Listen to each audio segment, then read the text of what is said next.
ఎవరు ఎలాంటి విమర్శలు చేసినా నేను జడవదలుచుకోలేదు.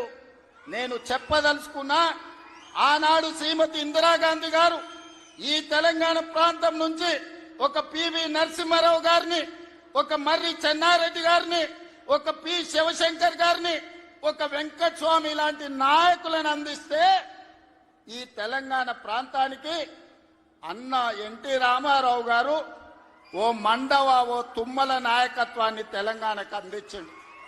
ఓ మాధవరెడ్డి, ఓ జానారెడ్డి నాయకత్వాన్ని అందించిండు. ఓ దేవేందర్ గౌడ్ నాయకత్వాన్ని అందించిండు.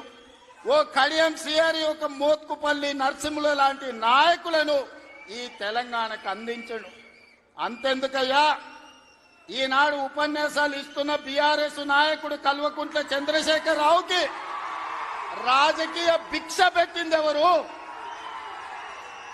అన్న లేకుంటేనే మీరు నాయకులు అయ్యిండ్రా? అన్న నీడను బతికిన మీరు అన్నగారి గురించి తక్కువ చేసి మాట్లాడు మీకు మంచిదా? వారే కాదు, వారి పేరు పెట్టుకున్న వాళ్ళు కూడా ఈరోజు నాయకులుగా చలామణి అవుతున్నారు.